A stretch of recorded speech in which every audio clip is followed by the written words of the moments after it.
어, 전자상거래에 대해서 오늘은 공부할 거예요.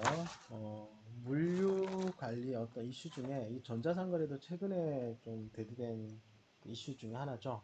이 전자상거래에 대해서 여러분들 간단하게 좀 정의를 하고 넘어갈게요. 이 전자상거래라는 거는 온라인, 그죠? 온라인 네트워크 내에서 통하여 어, 재화나, 재화나 서비스, 그죠? 서비스를 거래하는 거죠. 거래가 핵심입니다. 거래하는 모든 형태를 우리가 전자상거래라고 해요. 그래서 핵심적인 부분 이거죠. 온라인 네트를 통해서 거래하는 거 우리가 전부 다 전자상거래라고 해요. 이미 이제 여러분들은 전자상거래가 일상생활에 되게 편하게 또 익숙하게 되어 있지만 이 초창기만 하더라도 이 전자상거래가 처음 만들어질 때는 되게 생소한 개념이었죠. 우리가 저 하나 서비스를 하는 거는 실제 봐야 되는 거잖아요. 저만 하더라도 그래요. 저도 뭐 옷을 사거나 그 다음에 뭐 구두를 사거나 하는 것들 직접 백화점에 가는 거잖아요. 백화점이나 그 옷가게를 가는 거예요. 그래서 입어보기도 하고 그 다음에 만져보기도 하고 색깔을 보기도 하고 그래서 나한테 어울리나 안 어울리나 확인도 하고 이런 것들이 물건을 사는 기본적인 방식이에요. 근데 이 전자상거래라는 거는 실제로 오픈 매장에 가는 게 아니잖아요. 그냥 인터넷을 통해서 컴퓨터를 통해서 본 상품들을 구입하게 되는 거예요. 그래서 뭐 저도 조금 나이든 세대니까 이게 처음에는 되게 익숙하지 않은 거래 방식이었죠. 근데 지금은 일반화되어 있고 그다음에 시스템이 되게 발달돼 있죠. 그래서 직접 보지 않아도 상품의 질이라든 이런 것들을 파악할 수 있고 그다음 추천 시스템도 있단 말이에요. 그래서 이 상품에 대한 실제 사용기 우리가 실제 보질 않기 때문에 떤 신뢰를 바탕으로 해서 여러 사람들의 사용기를 보거나 해서 이 상품이 나한테 적합한 상품인지 또는 상품의 질이 어떤지 비교 평가할 수 있는 또 하나의 방법이 되는 거죠. 그래서 이런 것들이 데이터가 쌓이고 그 다음에 떤 상거래 방식들의 개선을 통해 가지고 전자상거래가 지금 많이 활성화되어 있죠. 어떻게 보면 지금 사회는 어떤 오프라인에 있는 어떤 그런 거래들보다 아마 이 전자상거래가 훨씬 더 클 것 같아요. 그래서 뭐 세대가 지날수록 이런 것도 더 익숙해질 거고 오히려 제가 볼 때 요즘 젊은 세대들은 오프라인 상점에 가서 물건을 사는 게 오히려 더 어색한 상황일 거라고 저는 예측을 해요. 그래서 이 전자상거래에 대해서 조금 볼 거예요. 그래서 전자상거래는 온라인 네트워크, 이 온라인 네트워크가 발달하게 된 거는 컴퓨터 기술의 발달, 그 다음에 인터넷 기술의 발달이죠. 이게 가능했기 때문에 가능한 거예요. 그래서 재화 서비스가 거래되는 모든 행위, 모든 행위. 이걸 전부 다 전자상거래라고 그러죠. 그래서 기본적으로는 PC를 기반하고 있고, 그 다음에 인터넷, 여기 인터넷이 없는데 인터넷이 기반이죠. 그래서 기본적으로 필요한 것들이 인터넷 인프라랑요. 인프라, 그 다음에 어떤 컴퓨터 기술, PC 기술 이런 것들이 수반되는 거죠. 그래서 지금은 PC 성능 워낙 좋잖아요. 요즘 PC로만 하는 것도 아니잖아요. 요즘은 휴대폰으로도 전자상거래가 가능하잖아요. 스마트폰 가지고도 충분히 결제 시스템도 돼 있고 스마트폰으로 결제하는 시스템, 스마트폰으로 주문하는 거 이런 것들이 되게 편하게 돼 있단 말이에요. 그래서 주문과 결제가 스마트폰을 통해서 온라인상에서 가능하다는 거예요. 이게 바로 전자상거래 핵심인 거죠. 그래서 전자상거래의 유형을 보면 B2C, 비즈니스 투 컨슈머. 우리가 보통 하는 물건을 사고 파는 행위니까. 그러니까 B2B, 기업들 간의 거래에서도 이 전자상거래가 되게 유용하게 돼요. 그래서 뭐 원료의 구입이라든지 이런 것들도 과거에 뭐 페이퍼 중심이었다 보면 지금은 어, 컴퓨터 베이스드 이런 전자상거래들이 활성화되어 있다. 쉽게 얘기하면 좀 신속성, 그 다음에 정확성 이런 것들이 좀 보장된다고 보면 돼요. 그다음 C2C도 가능해요. 컨슈머 대 컨슈머도 가능해요. 사실 이 전자상거래의 가장 핵심적인 부분들은 C2C가 가능하다는 거예요. 우리 뭐 대표적인 중고 매장이죠. 중고 거래 사이트 가면 개인과 거래들은 일반적으로 과거에는 벼룩시장 같은 그런 특별한 시장들이 필요했었죠.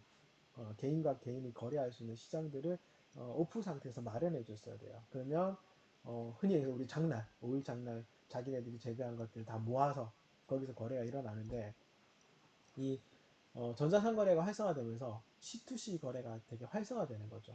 그래서 중고 매장을 통해 가지고 중고 거래 사이트를 통해 가지고 물건들을 확인하고 그 다음에 구매하고 그 다음 판매하고 이런 행위들이 의외로 많이 활성화됐다고 보시면 돼요. 그래서 기존에 뭐 B2B나 B2C가 중심이었다고 하면 이 전자상거래를 통해 가지고 C2C가 가능해진 거죠. C2C가 활성화됐다고 보시면 될 겁니다. 그래서 시장 규모는 이 전자상거래 시장 규모는 엄청나게 커지고 있어요. 그래서 뭐 2020년대에는 거의 4조 달러 이상이 되는 거죠. 그래서 전체 소매 비중의 거의 한 15% 정도까지도 왔어요. 그래서 뭐 계속해서 지금 성장하고 있는 거고 이게 초창기 때는 뭐 조금씩 성장하다가 이게 스마트폰 그죠? 이 스마트폰 기술의 발달, 그 다음에 무선 통신의 발달. 사실은 이 무선 통신이 좀 더 커요. 제가 볼 때는. 인터넷 기술의 발달로 확대가 된 거죠. 인터넷 기술의 발달로 이게 확대가 됐어요. 근데 나중에 무선 통신 기술이 발달되거든요. 이 무선 통신 기술의 발달이 아마 그 전자상거래 배달에서 가장 제가 큰 핵이라고. 이거는 제 개인적인 의견이긴 하지만 과거 인터넷이라는 게 인터넷은 또 한계가 있죠. 실시간으로 연결될 수 있긴 하지만 인터넷이 연결된 특정 장소가 필요해요. 그 다음에 컴퓨터가 필요하고. 그런데 이 무선 통신 기술이 발달되니까 느 곳에서나 가능해지죠. 무선 통신이 가능한 모든 곳이 돼요. 그래서 시간적인 제약도 넘어가고요.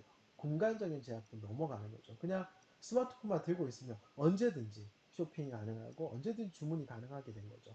그래서 아마 이게 1917년 이후에 급격하게 더 확장된 이유 중에 하나는 아마 무선 통신 기술의 발달이라고 저 개인적인 의견입니다. 이렇게 보는 것도 하나의 방법이죠. 이 책도 쓰여진 게 매번 개정판을 내긴 하지만 이게 막 따라가기 쉽지 않거든요. 요즘 기술의 발달 수준을 따라가기 좀 쉽진 않아요.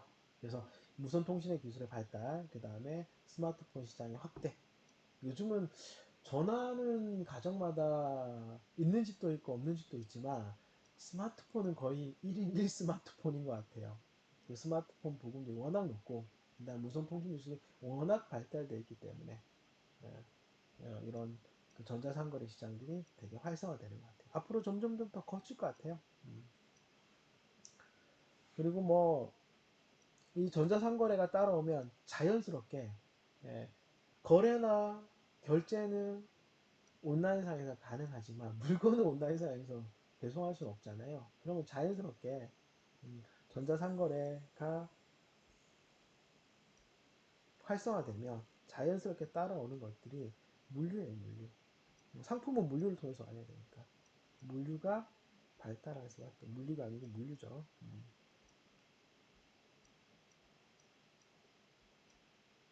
가 발달할 수밖에 없어요. 이건 당연한 논리예요. 거래가 많아지면 예전에는 거래가 힘들었죠. 사실 물류도 필요 없어. 내가 현장에 가서 사니까. 백화점에 가서 물건 사서 자기가 들고 오는 거잖아요. 따로 물류가 필요 없는 거죠. 택배가 필요 없다는 거예요. 내가 차를 몰고 오프라인 매장에 가게 되고, 그 다음에 오프라인 매장에서 물건을 사서 내 차를 갖고 싣고 오는 거잖아요. 그래서 소비자가, 사실 물류를 담당했던 거죠.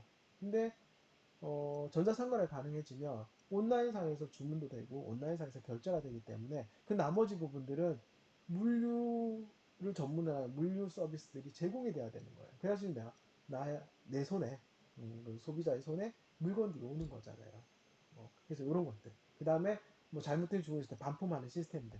그런 물류 시스템들이 당연히 따라와야 되는 상황이죠. 그래서 이 전자상거래가 발전하면 발전할수록 이 물류에 대한 중요성은 더 커지는 거예요. 그래서 우리 앞에서도 살펴봤지만 어떤 물류의 관리 효율성, 재고 효율성, 그 다음에 물류 서비스, 그 다음 고객 만족 서비스 이런 것들이 발달될 수밖에 없는 구조인 거죠.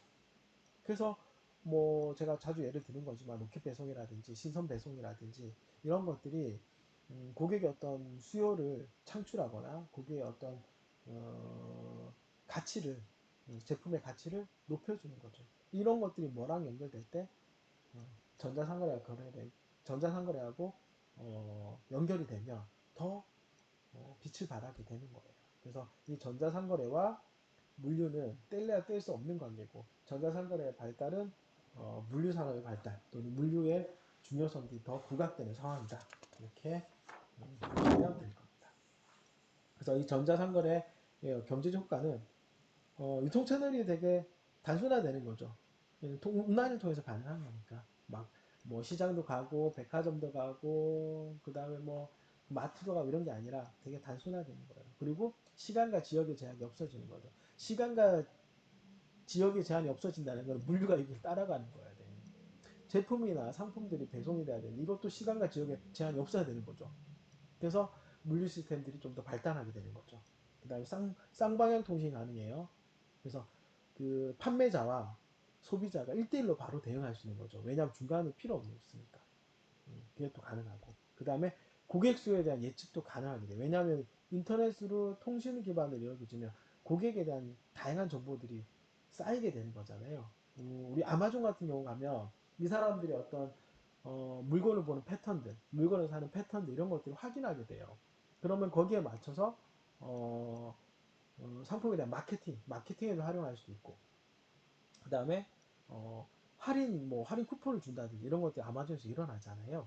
그래서 이런 것들이 어떤 그 소비자의 특성들이나 소비자의 어떤 성향들을 파악하는 자료로도 사용이 될 수 있다는 거죠. 그래서 기업에 이런 소비자의 정보들을 노출하거나, 그 다음에 뭐 그런 업체들은 그런 소비 정보들을 가지고 또 부가가치를 창출하게 되는 거예요. 어떤 소비자의 패턴들을 기업에다 사고 파는 거죠. 그런 부가가치도 또 창출되는 거죠. 그다음 단점들도 있죠. 그 다음에 개인의 어떤 성향이나 구매 성향들이 개인적인 정보잖아요. 그런 것도 기업에 노출되는 것도 문제인 거고. 그 다음에 이게 온라인상에 봤을 때랑 또 실제로 받아보게 되면 또 문제가 있는 거거든요. 이런 온라인 피해들. 그 다음에 사기 결제 이런 것도 있잖아요. 온라인 결제 사기로 치는 경우도 많고. 우리 중고나라 같은 경우는 중고나라 사기건이 되게 많잖아요. 막 C2C 거래에서 어떤 사기 현상들 이런 것들도 있는 거예요. 그래서 정보 보안이라든지 결제 보안들, 그 다음에 기업에서 소비자 보호 정책들 이런 것들이 좀 제도적으로 좀 보완돼야 되는 것도 사실이긴 해요. 그래서 이게 전자상거래가 가진 어떤 긍정적 효과와 부정적 효과라고 보시면 될 겁니다. 그 다음에 아까도 잠깐 얘기한 것처럼 이 전자상거래가 발달되면 어쩔 수 없이 물류도 발달될 수밖에 없다 그랬죠. 그래서 소비자들이 직접 주문하게 되면 이 주문한 물건들이 유통 경로를 따라서 물류를 통해서 올 거예요. 그래서 기존의 매장 중심의 방식보다 오히려 더 물류가 필요하다는 거죠.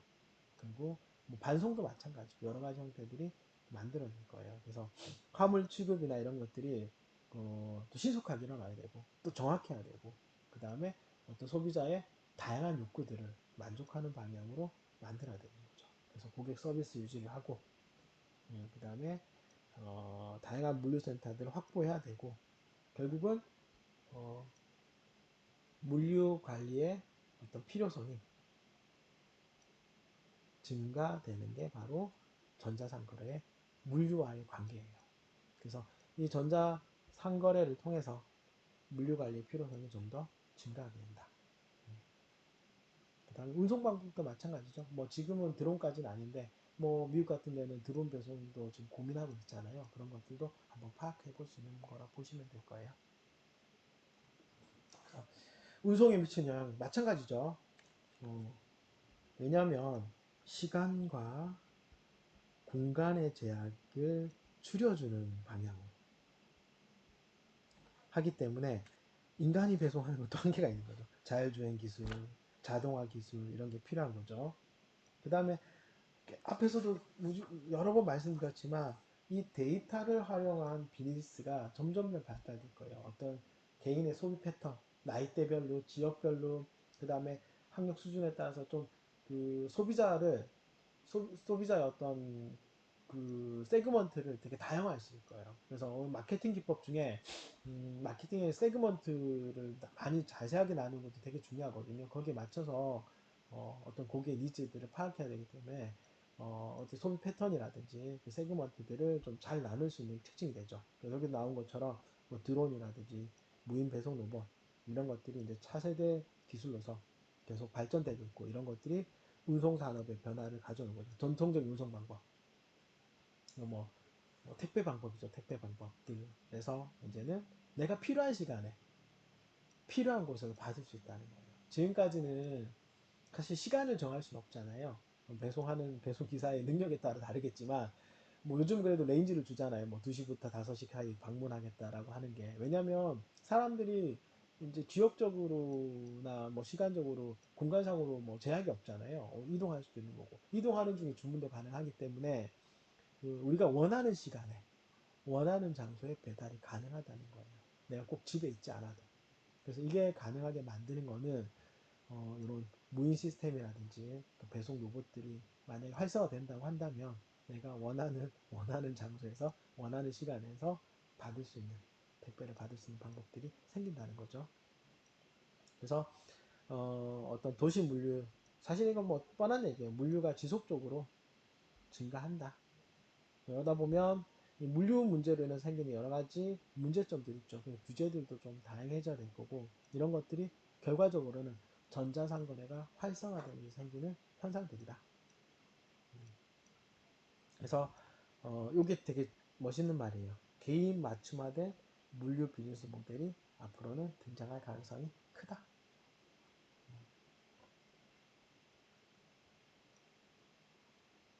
그 다음에 전자상거래와 라스트 마일 혁명인데 이 라스트 마일 물류 혁신이라는 거는 여기 보시면 물류 기업이 처리하는 물동량 중에서 업체가 개인 소비자를 대상으로 하는 제품이나 서비스를 판매하는 B2C 물량이 전체 40%죠. 그래서 상당히 많은 수의 그 소비자들이 이 전자상거래를 활용한다는 거예요. 그래서 이 라스트 마일은 그냥 택배예요, 택배. 음, 그래서 이 택배 서비스가 발달할 수밖에 없는 거죠. 가장 대표적인 한국이에요. 한국 택배 시스템은 제가 볼 때는 세계 최고입니다. 물론 우리나라가 가지고 있는 지역적인 어떤 특성들, 문화적 특성들도 있지만, 이 전자상거래도 상당히 활성화되어 있고요. 이 전자상거래의 활성화로 인해서 생기는 물류 서비스, 택배 서비스도 상당히 발달되어 있는 나라 중에 하나라고 저는 봐요.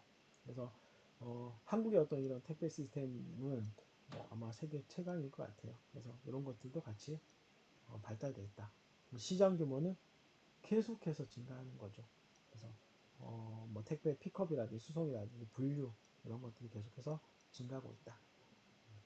그 다음에 이와 관련된 택배와 관련된 여러 가지 기술도 계속 개발되고 있다. 이렇게 보시면 될 겁니다. 그래서 전자상거래의 활성화는 이거와 관련되는 다양한 기타 산업들의 발전에도 영향을 준다. 그래서 몇 가지 주요한 나라들을 좀 살펴볼 텐데 한국은 뭐 말할 것도 없죠. 여러분들이 너무나 잘 알고 있는 시장이고 그래서 중국하고 미국하고 일본 정도를 살펴볼 거예요. 일단 중국 같은 경우에 어, 예전에 비해서 해외 직구도 많이 늘어났어요. 우리나라도 이제 해외 직구를 하잖아요. 중간에 뭐 관세라든 이런 문제도 있지만 해외 직구를 통해서 조금 더 싼 가격에 중간 마진이 없어지는 거잖아요. 중간 도매상 오파상들이 가지고 있는 중간 마진을 빼버리고 직구를 하게 되면 그만큼 소비자 이득이 커지는 거죠. 직구나 이런 것들이 많이 증가했다. 그리고 중국이 공산주의를 하지만 약간의 뭐라 그럴까 자본주의의 장점들 좀 받아들인 그런 형태의 공산주의잖아요. 그러다 보니까 예전에 비해서 일단 그 개인의 그 자산을 좀 소유하는 거, 소유를 어느 정도 좀 인정하는 것 같아요. 그러다 보니까 소비자들의 어떤 가처분 소득도 증가하게 되고, 이 가처분 소득이 증가한다는 거는 소비 욕구가 생기는 거죠. 그래서 예전에 비해서 중국 같은 경우 땅이 되게 넓잖아요. 그러니까 인터넷 기술만 기반이 되고 무선 통신 기술만 기반이 된다고 하면 전자상거래 되게 활성화될 수 있는 나라 중에 하나예요. 그래서 전자상거래에 대한 수요가 점점 증가하고 있는 거죠. 그래서 뭐 이런 사이트들, 소셜미디어 같은 이런 것들이 파급 효과가 굉장히 큰 거예요. 그래서 이런 영향력이나 파급 효과가 커져서 이런 얘기들이 나오는 거죠. 그래서 점점점 아마 이건 더 활성화될 것 같아요. 전자상거래는 인간이 가지고 있는 어떤 특성들, 소비에 대한 욕구들을 가장 잘 제가 볼 땐 지금의 현존하는 어떤 방법들보다 가장 잘 반영해주는 방법이라 생각이 돼요. 일단 미국의 전자상거래. 미국은 우리가 알고 있는 큰 회사들 많잖아요. 아마존이나 이베이 같은 되게 큰 글로벌화된 어떤 전자상거래 플랫폼을 가지고 있고요. 그다음 페이팔이나 이런 것들 같은 핀테크 기업들도 되게 많아요. 그래서 정보 분석 기술과 정보 인프라들이 잘 깔려 있는 나라이기 때문에 전 세계로 상대로 한 이제 기업들이 소규모가 아니라 인터넷 기반으로 전자상거래를 하다 보면 글로벌리제이션이 되는 거죠. 그래서 한 나라에서 있는 작은 회사들이 글로벌 기업으로 성장할 수 있는 하나의 발판이 되기도 해요. 글로벌 전자상거래 기반이 잘 박혀 있는 나라다. 앞으로도 계속해서 좀 더 성장할 가능성이 높고요. 근데 미국은 이게 좀 물류나 이런 것들이 쉽지는 않을 거예요 아마. 근데 다양하게 물류를 좀 원활하게 할 수 있는 기술들이 개발되고 있고, 그다음 물류 관리 시스템 이런 것들이 계속 발전하는 것 같아요. 일본도 역시 마찬가지로 전자상거래가 많이 증가했어요. 근데 이거는 약간 문화적인 성격인데, 일본 사람들은 아마 전자상거래에 대한 약간 문화적인 거부감이 조금 있는 것 같기는 해요. 그럼에도 불구하고 이 젊은 세대들은 익숙하잖아요. 인터넷이나 이런 소비 형태들이 좀 익숙하기 때문에 전통적인 그 나이든 세대하고 좀 차이가 나는 것 같아요. 우리 뭐 일본 사람들이, 한국 사람들은 실제로 그 크레딧 카드를 많이 쓰잖아요. 신용카드 되게 많이 쓰는데 일본 사람들은 생각보다 신용카드 사용자가 그렇게 많지 않다 그러더라고요. 일본 사람들 같은 경우는 현금 사용자가 훨씬 더 많고요. 그리고 이 전자상거래 같은 경우는 현금 사용보다는 사실 크레딧 카드라든지 전자화폐를 쓰는 경우가 더 많거든요. 그래서 어떤 그런 문화적 차이 때문에 물론 일본의 전자상거래 규모도 크지만 아마 앞으로 좀 더 먼 미래를 본다면 중국이라든지 한국이나 이런 국가들에서 전자상거래가 더 활성화되고, 그러다 보면 물류 시스템도 훨씬 더 발전하게 되는 그런 상승작용이 있을 것 같아요. 그래서 전자상거래는 물류에서 좀 중요한 이슈이기도 하고, 그다음 물류가 성장하게 되는 가장 큰 원인일 것 같아요. 물류 관리나 이런 것들이 중요하게 되고, 기업에서 생산 관리뿐만 아니라 이 물류 관리의 비중이 점점 크게 증가시키는 가장 큰 요인 중에 하나가 바로 전자상거래의 활성화일 거예요. 그래서 이런 방식으로 여러분들이 좀 받아들이고 있으면 전자상거래가 우리가 지금 배우고 있는 물류, 항공 물류나 이런 것들 관련되는 부분들과 어떤 방식으로 연결되는지 조금 이해하기 편하실 거예요. 그래서 굳이 물류에서 전자상거래를 하는 이유는 이 전자상거래의 발달이 결과적으로 물류 산업의 발달에 크게 영향을 미칠 것이다 하는 게 바로 이번 강의의 중요한 핵심적인 부분이라고 보시면 될 거예요.